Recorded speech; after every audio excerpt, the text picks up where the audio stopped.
Hey, welcome to Cal Free Kicks. Today I'm incredibly excited to bring you a fresh new drop from Puma, moving towards a more sustainable future with a collaboration with a corporation called FIRST MILE, who recycle plastic waste from Taiwan to create a plastic yarn that they've used to make the upper of the sneaker. It is the Puma FIRST MILE LQDCELL Method.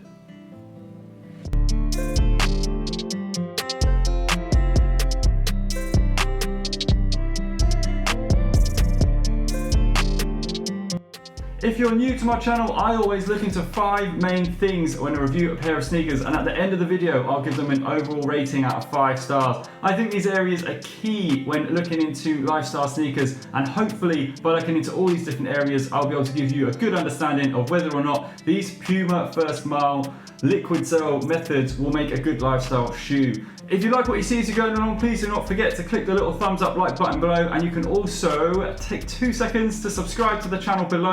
If you click that little red subscribe button and the little bell that pops up next to it, you'll get a notification every time a fresh review drops on the channel. Right, before we hold you up any longer, let's kick this review off of these Puma FIRST MILE LQDCELL methods by checking them out on feet.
I think Puma and FIRST MILE have done a good job with this collab. I think it looks nice. I don't think it looks amazing. I think it's quite a standard silhouette that they've really brought to life with this really bold neon colorway. Saying that though, I would like to see this in more of a subtle colorway just to see what it would look like, and I think it would suit better as a lifestyle sneaker if it was a little bit more subtle, maybe just a full triple black with a gum sole, always a gum sole. But to be honest, I do like what they've done with it. I just don't think it's amazing. Now, as I said in the intro, this is a collaboration from Puma and FIRST MILE. FIRST MILE are a corporation that recycle plastic bottles from areas like Taiwan and Honduras, set up local businesses there to sustain the community and also create a yarn that is partly made from recycled plastic. So what you've got here on this upper, if you've got a textile here on the toe area, that runs throughout the shoe, and then it has overlays on the top. Now, Puma haven't specified, and FIRST MILE haven't specified, what exactly the yarn is that they've made and where that yarn is on the sneaker. To be honest, it's probably here with this material that's used in the toe box area, but there is some detailing here from a strange fabric that I haven't really felt before, that's kind of cross-hatched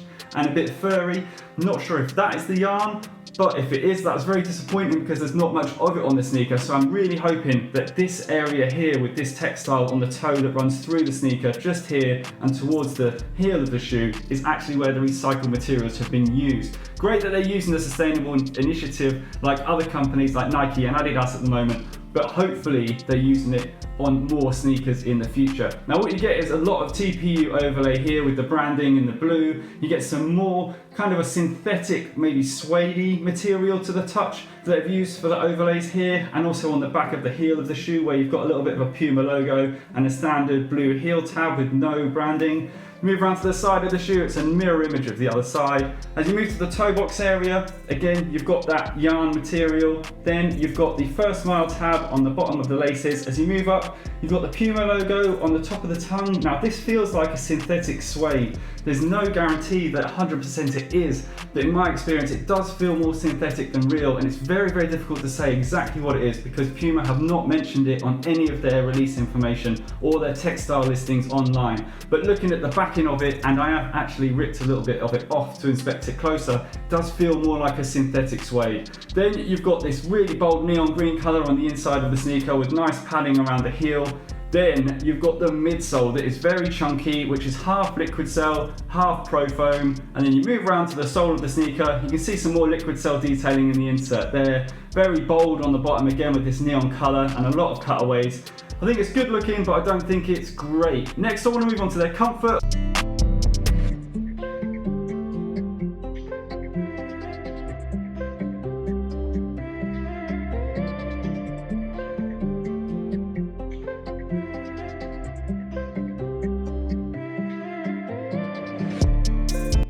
So the comfort you're getting from this Puma First Mile Liquid Cell Method sneaker really is split because of the fact that you've got a split midsole. From the midfoot to the heel of the shoe, you have the hexagonal liquid cell Puma technology, which is very comfortable, bouncy and well cushioned, really responsive, really nice ride that you're getting in the heel part of the shoe.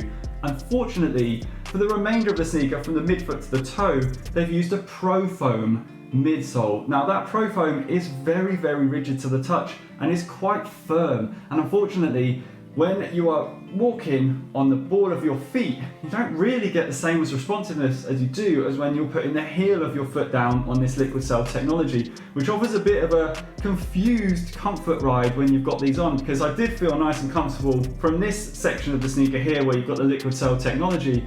But really, I didn't feel any comfort or responsiveness from the remainder of the sneaker, which is really odd. So comfort-wise, I can only really say they're average because you don't get the same comfort ride throughout the sneaker. And sometimes that is the issue when you do have split midsoles on shoes. Really, I would have liked to have seen Puma go all out with liquid cell technology throughout the shoe. Even though the price would have gone up, the comfort would have been really, really spot on.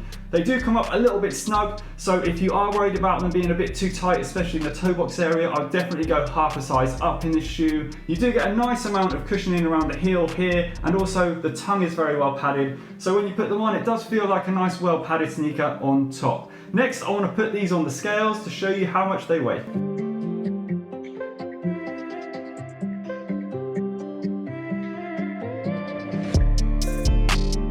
So weighing in at 330 grams, that really is a benchmark that I use to rate sneakers on whether they're going to be lightweight or heavyweight. Around 330 I think is about spot on, so they've done really well with the weighting of the sneaker, especially because the mid of the sneaker is quite heavy and is quite chunky, so I do think they've created a nice lightweight upper with whatever they've made from this First Mile plastic yarn.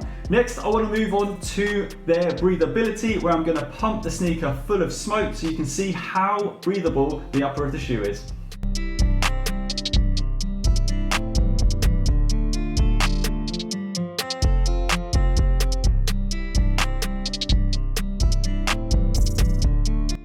Breathability wise, these performed alright to be honest. I'd say a little bit above average. They let the smoke release, not in great amounts and not too quickly, but there was a generous amount that released from the toe box area, and also these parts here where you've also got the exposed yarn, the smoke also released from there. So I'd say they're an above average shoe for breathability, which is a nice result.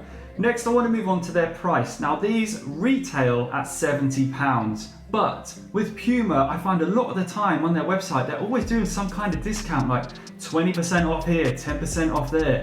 I actually got 20% off these, so these cost me £56, which I think is a great price, because to be honest, I think £70 is just at the top of what I would say is acceptable to pay for these sneakers, to be honest. So retail price is okay, but do not forget to look out for those discounts on the Puma website. That's going to bring me on to my overall score for the shoe. Now I did have a little bit of a struggle really with these because I think really they're just generally an average sneaker. I think for £70 you're getting what you're paying for. If they were £56 all the time, I'd be much more happy to give these a higher score. But really, I think 3.5 stars is a good score for this sneaker. They're above average on breathability. Their price is, okay. Their comfort, again, because of the split midsole, is okay and a little bit confused. And they look all right, so kind of overall an average shoe. If you like what you've seen today, please do not forget to click the like button below. You can also follow me on Instagram and subscribe to the channel below. Hopefully I'll see you again very soon for another sneaker review. Thanks so much for watching. Bye.